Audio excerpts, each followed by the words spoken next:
Hello friends, good morning. നമ്മുടെ Kerala TV സീരിയലിലേക്ക് എല്ലാവർക്കും സ്വാഗതം.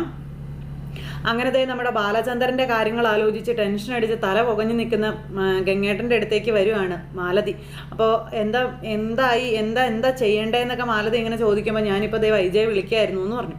അങ്ങനെ വൈജയെ വിളിച്ച കാര്യങ്ങൾ പറയുമ്പോൾ ബാക്കിയുള്ള കാര്യങ്ങളും ഓട്ടോമാറ്റിക്കായിട്ട് ഇവർ പറയുമല്ലോ. അപ്പം അന്ന് അച്ഛനും അത് രാമുണ്ണി അമ്മാമയും കൂടെ കൂടി കൊച്ചിനെ കൊണ്ടുവന്ന് കൊടുത്തതും അതിനുശേഷം പിന്നെ ആ കുഞ്ഞ് മരിച്ചു പോയി എന്ന് ഇവരോട് കള്ളം പറഞ്ഞതും തുടങ്ങിയിട്ടുള്ള കാര്യങ്ങളൊക്കെ ഇവരിങ്ങനെ പറയുക. അപ്പോൾ ഇതൊക്കെ കേട്ട് കഴിഞ്ഞപ്പോഴത്തേക്കും മാലതിക്ക് ഭയങ്കര വിഷമം. അപ്പോൾ ആ കുഞ്ഞ് മരിച്ചു പോയി എന്നൊരു പക്ഷെ നുണ പറഞ്ഞതാണെങ്കിലോ എന്നിങ്ങനെ ഗംഗേട്ടനോട് ചോദിക്കുമ്പോൾ അങ്ങനെ നുണ പറയേണ്ട എന്ത് കാര്യമാണ് ഉള്ളതെന്ന് ഗംഗേട്ടൻ ചോദിച്ചു. പക്ഷെ ഇന്ന് ഈ ലോകത്ത് ആ കുഞ്ഞിന് എന്ത് സംഭവിച്ചു എന്നറിയാവുന്ന 2 പേരെ ഉണ്ടായിരുന്നുള്ളൂ. അവരിന്ന് ഈ ലോകത്ത് ജീവിച്ചിരിപ്പില്ല എന്നും അതുകൊണ്ട് തന്നെ ഇതിൻ്റെ പുറകിൽ എന്തെല്ലാം സംഭവിച്ചിട്ടുണ്ടെന്ന് നമുക്കറിയാൻ കഴിയില്ല എന്നും അദ്ദേഹം പറയുവാണ്. പക്ഷേ എൻ്റെ മനസ്സ് പറയുന്നത് മുഴുവനും ആ കുഞ്ഞിപ്പോഴും ജീവിച്ചിരിപ്പുണ്ടെന്നാണ് ഗംഗേട്ടാന്ന് പറയുമ്പം മാലതി, നീ ആവശ്യമില്ലാത്ത കാര്യങ്ങളൊന്നും പറയരുതെന്ന് പറഞ്ഞു. ഇനി എങ്ങാനും ആ കുഞ്ഞ് ജീവനോടെ ഇരിപ്പുണ്ടെങ്കിൽ അത് വലിയൊരു വെല്ലുവിളി തന്നെയായിരിക്കും എന്ന് മാലതി പറയുക. കാരണം എല്ലാ വിവരങ്ങളും കൃത്യമായി അറിഞ്ഞിട്ടാണ് ബാലൻ ഇങ്ങോട്ട് വന്നിരിക്കുന്നത്.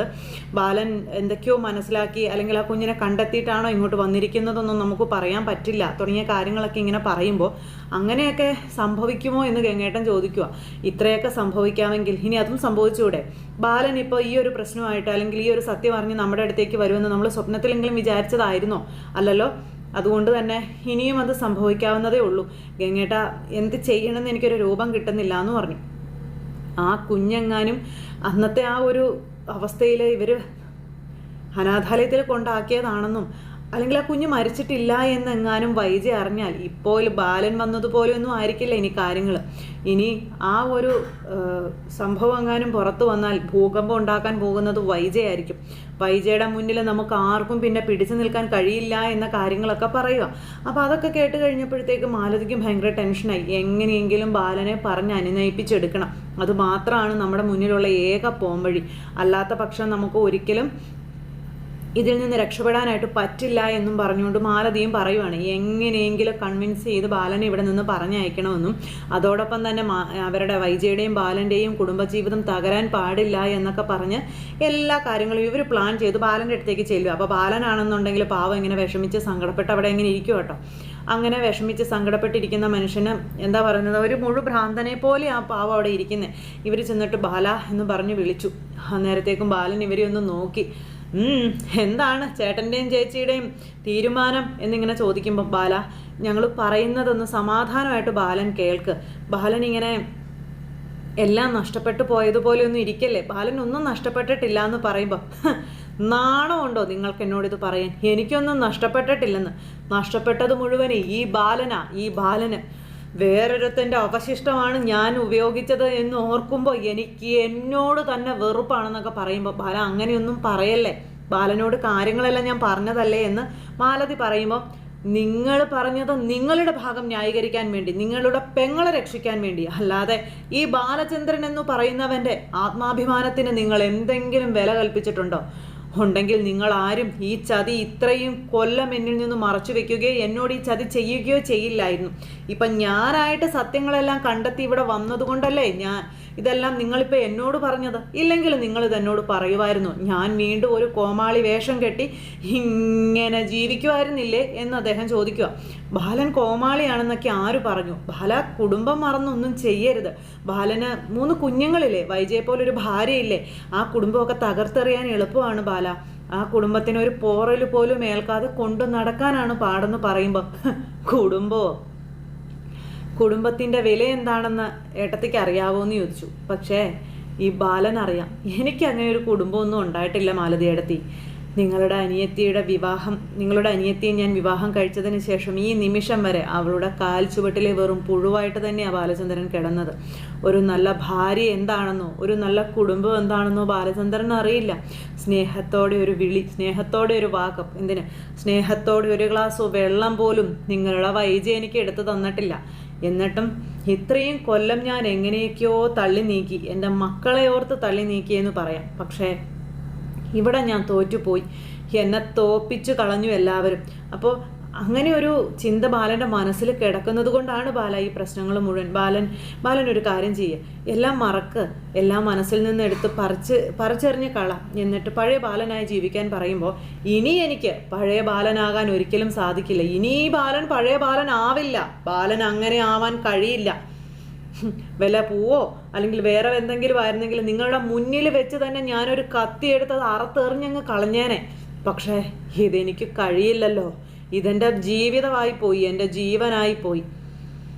എന്നെ ചതിച്ച വൈജയെയും നിങ്ങളെയും ഞാൻ വെറുതെ വിടില്ല. എനിക്ക് ഇതിനുള്ള ഉത്തരം കിട്ടിയേ പറ്റുള്ളൂ എന്നും പറഞ്ഞു ബാലൻ അവിടെ കിടന്ന് വീണ്ടും വീണ്ടും വീണ്ടും ഇങ്ങനെ പറഞ്ഞുകൊണ്ടിരിക്കുക. ഒരു രീതിയിലും ബാലനെ മെരുക്കിയെടുക്കാൻ ഇവരെ കൊണ്ട് കഴിയുന്നില്ല. ബാലൻ പറയുന്ന ഓരോ വാക്കുകളും സൂചിമുനകൾ, 1000 സൂചിമുനകൾ കുത്തി കയറുന്നത് പോലെ ഇവർക്കിങ്ങനെ തറച്ചുകൊണ്ടിരിക്കുക. ബാലൻ അമ്മാതിരി ഡയലോഗുകളൊക്കെ ഇറക്കുന്നത്. പക്ഷെ ഇവർക്ക് ബാലനെ അനുനയിപ്പിക്കാനും പറ്റുന്നില്ല. ബാലനോട് ഒരു കാര്യം ഇവർ പറയുമ്പോൾ 10 കാര്യം ബാലൻ തിരിച്ചു ചോദിക്കും. അപ്പോൾ ഇവരുടെ ഉത്തരം മുട്ടും. ഇവർക്കൊന്നും പറയാൻ പറ്റുന്നില്ല. ബാലനെ പല രീതിയിലും മെരുക്കാൻ ഇവർ നോക്കി, പക്ഷെ നടക്കില്ല എന്ന് അവർക്ക് തന്നെ മനസ്സിലായി. അപ്പോൾ ഒരിക്കലും വൈജയ്ക്ക് അറിയില്ല ആ കുഞ്ഞ് ജീവനോടെ ഉണ്ടോ ഇല്ലയോ എന്നുള്ളതൊന്നും. ആ കുഞ്ഞ് മരിച്ചുപോയി എന്ന് തന്നെയാണ് അവളോട് പറഞ്ഞിരിക്കുന്നത്. ആ കുഞ്ഞ് ജീവിച്ചിരിപ്പുണ്ടെങ്കിലും മരിച്ചു പോയെങ്കിലും അവൾ പോലും എന്നെ ചതിക്കായിരുന്നില്ലേ എന്ന് ചോദിച്ചു. വേറൊരുത്തൻ്റെ കൂടെ അഴിഞ്ഞാടി നടന്നൊരു കൊച്ചിനെ പെറ്റിട്ടിട്ട് അവൾ പരിശുദ്ധയും പതിവ്രതയുമായിട്ട് അവൾ എൻ്റെ മുന്നിലേക്ക് വന്നില്ലേ? ആ പതിവ്രതത്വം അവൾ ഇന്നും എൻ്റെ മുന്നിൽ കാണിച്ചു അഹങ്കരിക്കല്ലേ എന്ന് ചോദിച്ചു. അവളൊരു പിഴച്ചവളാണെന്ന് ഉള്ളിൽ ഒതുക്കി വെച്ചുകൊണ്ടല്ലേ അവൾ എൻ്റെ നെഞ്ചത്ത് കുതിര കയറിക്കൊണ്ടിരിക്കുന്നത് എന്നൊക്കെ ബാലൻ ഇങ്ങനെ ചോദിക്കുക. ഒരു ഉളുപ്പുമില്ലാതെ, ഒരു മനസാക്ഷി കുത്തുമില്ലാതെ അവൾ എൻ്റെ മുന്നിൽ നിന്ന് അഹങ്കരിച്ചു കൊണ്ടിരിക്കുന്നത് നിങ്ങൾ കാണുന്നുണ്ടോ എന്ന് ചോദിക്കുമ്പോൾ ഇവർക്ക് വല്ലതും പറയാനുണ്ടോ? അപ്പം ഞാൻ പറഞ്ഞില്ലേ ബാല, അവളോട് തന്നെയുള്ള വെറുപ്പാണ് അവൾ ഇങ്ങനെ കാണിക്കുന്നതെന്ന് പറയുമ്പം മാലതിയെടുത്തി അവളെ വെള്ളപൂശാൻ നോക്കണ്ട എൻ്റെ മുന്നിൽ. അവളെപ്പോലെ ഒരു പിഴച്ചവളെ ഇനി എനിക്ക് വേണ്ട.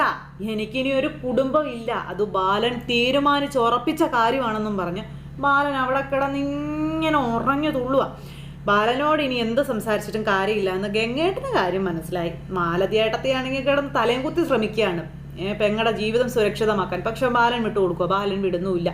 ഇത് കഴിഞ്ഞിട്ടാണെങ്കിൽ ഗംഗേട്ടൻ അവിടെ നിന്ന് ഇറങ്ങിപ്പോയി. മാലതിയേട്ടത്തി വീണ്ടും വീണ്ടും ശ്രമിച്ചുകൊണ്ടേ ഇരിക്കുവാണ്. പക്ഷെ ഒറ്റ എണ്ണത്തിനെ വെറുതെ വിടില്ല. ഇനി എൻ്റെ മുന്നിൽ നിന്ന് പ്രസംഗിക്കേണ്ട എന്ന് ബാലൻ ഇവരോട് അടിവരയിട്ട് പറയുകയും ചെയ്തു. അങ്ങനെ ഈ സംഭവങ്ങളും കാര്യങ്ങളും ഇതെല്ലാം കഴിഞ്ഞിട്ട് പിന്നെ കാണിക്കുന്നതെന്ന് പറഞ്ഞാൽ പാവം നമ്മുടെ അലീന വൈജ ഇങ്ങനെ അവിടെ ആലോചിച്ച് നിൽക്കുന്നിടത്തേക്ക് ചെല്ലുക. അപ്പോൾ വൈജയ്ക്കാണെങ്കിൽ ബാലനെ കാണാത്തതിൻ്റെ ഭയങ്കര ഒരു ടെൻഷനും വിഷമവും സങ്കടവും ഒക്കെ ആയിട്ട് ഇങ്ങനെ നിൽക്കുമ്പം മേഡം എന്നും പറഞ്ഞ് അലീന ചെന്നു. മേഡം, ബാലചന്ദ്രൻ സാറിനെ പറ്റി എന്തെങ്കിലും വിവരം കിട്ടിയോ എന്ന് ചോദിച്ചു. വിവരം കിട്ടിയാൽ ഈ വീട്ടിലുള്ള നിനക്കറിയില്ലേ എന്ന് ചോദിക്കുമ്പം അത് പിന്നെ മേഡം ഞാനിവിടുന്ന് പോകാൻ നിൽക്കുമായിരുന്നു എന്ന് പറഞ്ഞു. പോകാനോ? എങ്ങോട്ട്? അല്ല, മേഡം അല്ലേ പറഞ്ഞത് എന്നോട് ഇവിടുന്ന് പോയിക്കോ, ഇവിടെ ഇനി ജോലിക്ക് ആവശ്യമില്ല എന്ന്. അപ്പോൾ ബാലൻ സാറ് വന്നിട്ട് സാറിനോട് യാത്ര പറഞ്ഞിട്ട് പോകാമെന്ന് വിചാരിച്ചിട്ടാണ് ഞാൻ നിന്നത്. പക്ഷേ സാർ ഇത്രയും നേരമായിട്ട് വന്നിട്ടില്ലല്ലോ. ഇനിയിപ്പോൾ ഞാനിവിടെ നിൽക്കുന്നതിൽ അർത്ഥമൊന്നുമില്ല. അപ്പോൾ സാറ് വരുമ്പോൾ മേഡം പറഞ്ഞാൽ മതി എന്ന് പറഞ്ഞു. നീ ആൾ കൊള്ളാവല്ലോ, ഇത്രയും പ്രശ്നങ്ങൾ മുഴുവൻ ഇവിടെ ഉണ്ടാക്കി വെച്ചിട്ട് നീ അങ്ങ് തടി തപ്പുവാണോ എന്ന് ചോദിക്കുമ്പോൾ ഞാൻ എന്ത് പ്രശ്നമാണ് മേഡം ഉണ്ടാക്കിയത്? ഞാൻ എന്ത് തെറ്റാ ചെയ്തേ? നീ തെറ്റൊന്നും ചെയ്തില്ല, നീ തെറ്റൊന്നും ചെയ്തിട്ടില്ല. നീ ഒറ്റയൊരുത്തി കാരണം ഈ കുടുംബം നീ ലെവലിൽ നിൽക്കുന്നു പറയുമ്പോൾ ഞാൻ എന്ത് പിഴച്ചു മേഡം എന്ന് ചോദിച്ചു. നീ മിണ്ടരുത്. എന്തായാലും ഇപ്പം നീ ഇവിടുന്ന് തടി തപ്പി പോകാമെന്ന് വിചാരിക്കണ്ട. ബാലൻ വരട്ടെ. ബാലചന്ദ്രൻ വന്നതിന് ശേഷം ബാലചന്ദ്രനെയും കൂടെ കണ്ടിട്ട് നീ ഇവിടെ നിന്ന് പോയാൽ മതി. എന്നിട്ട് തീരുമാനിക്കാം നീ നിൽക്കണോ പോണോ എന്നുള്ളത്. കയറിപ്പോടി അകത്തെന്നും പറഞ്ഞുകൊണ്ട് അലീനെ അകത്തേക്ക് പറഞ്ഞു വിടുക. അങ്ങനെ അലീന അകത്തേക്ക് കയറിപ്പോയി. അതിന് എന്നെ ചെയ്യാൻ പറ്റും പാവം. അതകത്തേക്ക് കയറി പോയി കഴിഞ്ഞപ്പോഴും വൈജ ഇങ്ങനെ ആലോചിക്കോട്ടെ, എന്ത് ചെയ്യും എന്താ ചെയ്യേണ്ടത്, എന്താ ഒരു പോംവഴി. അപ്പോഴാണ് മനുവിനെ വിളിക്കുന്നതിനെ പറ്റി ആലോചിച്ചത്. അപ്പം മനു വണ്ടി ഓടിച്ചുകൊണ്ടിരുന്ന് പോരുക. ആ സമയത്താണ് വൈജയുടെ കോൾ അങ്ങോട്ടേക്ക് ചെല്ലുന്നത്. ആൻറ്റിയുടെ കോള് കണ്ടപ്പോഴത്തേക്കും മനു ചാടി എടുത്തു. Hello aunty. മനു നീ ഇത് എവിടെയാണെന്ന് ചോദിച്ചു. അപ്പം ഞാൻ എറണാകുളത്തുനിന്ന് വന്നുകൊണ്ടിരിക്കുക ആൻറ്റി. എന്താ ആൻറ്റി വിളിച്ചത്? അങ്കിളിൻ്റെ വിവരം വല്ലതും കിട്ടിയോ എന്ന് ചോദിക്കുമ്പം ഒരു വിവരവും കിട്ടിയില്ല. അതിനെപ്പറ്റി നിന്നോട് ചോദിക്കാനാണ് ഞാൻ നിന്നെ വിളിച്ചത്. എന്താ ആൻറ്റി, എന്താ കാര്യമെന്ന് ചോദിച്ചു. ബാലൻ പോയിട്ട് ഇന്ന് 2 ദിവസമായി. ഇതുവരെ ഫോൺ സ്വിച്ച് ഓൺ ആക്കിയിട്ടില്ല. എന്താ വിവരമെന്ന് ഒന്നും അറിയില്ല. ഇനിയിപ്പോൾ നമ്മൾ എന്താ ചെയ്യേണ്ടത് എന്നിങ്ങനെ ചോദിച്ചു. ബാലനെ കണ്ടുപിടിക്കാൻ എന്താ ഒരു പോംവഴി? ഞാൻ ഗംഗേട്ടനെ വരെ വിളിച്ച് ചോദിച്ചു. പക്ഷെ ആർക്കും ഒരു വിവരവും ഇല്ല. അവരെയൊന്നും ബാലൻ വിളിച്ചിട്ടില്ലെന്നാണ് പറഞ്ഞതെന്നൊക്കെ പറഞ്ഞു. അപ്പോൾ അതൊക്കെ കേട്ട് കഴിഞ്ഞപ്പോൾ മനു പറഞ്ഞു, ഒരു കാര്യം ചെയ്യാം ആൻറ്റി, ഇനിയിപ്പോൾ നമ്മൾ നോക്കിയിരുന്നിട്ട് കാര്യമില്ല. അങ്കിൾ ബിസിനസ് ആവശ്യത്തിനോ മറ്റെന്തെങ്കിലും ആവശ്യത്തിനോ പോയതായിരുന്നെങ്കിൽ എത്രയും പെട്ടെന്ന് തന്നെ വീട്ടിലേക്ക് എത്തേണ്ട സമയം കഴിഞ്ഞു. ഇതിപ്പോൾ ഇത്രയും നേരമായില്ലേ, ഇത്രയും ദിവസമായില്ലേ, ഇനി നമുക്കൊരു കാര്യം ചെയ്യാം, പോലീസിൽ കംപ്ലൈൻറ്റ് കൊടുക്കാമെന്ന് പറഞ്ഞു. പോലീസിൽ കംപ്ലൈൻറ്റ് കൊടുക്കാനോ? അതൊക്കെ മൊത്തത്തിൽ നാണക്കേടാവില്ലേ മനു എന്ന് ചോദിക്കുമ്പം, ആഹാ ആൻറ്റി കൊള്ളാലോ, സ്വന്തം ഭർത്താവിനെ കാണാതെ പോയതാണോ ആൻറ്റിയുടെ വിഷമം, അതോ നാട്ടുകാരറിയും എന്നുള്ളതാണോ വിഷമം? നാട്ടുകാരറിയും എന്നുള്ളത് അല്ലെങ്കിൽ ലോകം അറിയും എന്നുള്ളത് ആൻറ്റിക്ക് നാണക്കേടാണെന്നുണ്ടെങ്കിൽ ആൻറ്റി കേസ് കൊടുക്കുകയൊന്നും വേണ്ട. അഥവാ ഇനി ഭർത്താവാണ് വലുതെന്ന് ആൻറ്റിക്ക് തോന്നുന്നുണ്ടെങ്കിൽ അങ്കിളിൻ്റെ കാര്യത്തിൽ കേസ് കൊടുക്കണം. പോലീസുകാർ വിചാരിച്ചാൽ ഒരു പക്ഷേ അങ്കിൾ എവിടെയാണെന്ന് അറിയാൻ കഴിയുമായിരിക്കും എന്ന് പറയുക. അപ്പോൾ അത് കേട്ട് കഴിഞ്ഞപ്പോൾ വൈജയ്ക്കാണെങ്കിൽ ആകെ ഒരു ബുദ്ധിമുട്ട്, കേസ് കൊടുക്കാൻ തീരെ മനസ്സില്ല. 10 പേർ അറിഞ്ഞു കഴിഞ്ഞിട്ടുണ്ടെങ്കിൽ അത് ഭയങ്കരമായിട്ട് നാണക്കേടാണല്ലോ എന്നുള്ളൊരിതാണ് വൈജയ്ക്ക്. അപ്പോൾ മനു ആണെങ്കിൽ നല്ല ഡോസിനങ്ങ് കൊടുക്കുകയും ചെയ്തു. എന്തായാലും ഞാൻ അങ്ങോട്ടേക്ക് വരുമ്പോൾ വീട്ടിലേക്ക് വരാം, അതിനുശേഷം കേസ് കൊടുക്കുന്നതിനെ പറ്റി നമുക്ക് ആലോചിക്കാമെന്ന് പറഞ്ഞു. അങ്ങനെ അതും പറഞ്ഞു മനു ഫോൺ കട്ട് ചെയ്തു. ഇത് കഴിഞ്ഞിട്ട് നമ്മുടെ വൈജ നിന്ന് ആലോചിക്കുക, എന്നാൽ ഈ ബാലൻ ഇത് എവിടെ പോയി, ഒരു വാക്കുപോലും പറയാതെ ഇന്ന് വരെ പോകാത്ത മനുഷ്യൻ പെട്ടെന്ന് എങ്ങോട്ടാണ് മാഞ്ഞു പോയത്, അങ്ങനെയൊക്കെ നിന്ന് ചിന്തിക്കുക വൈജ.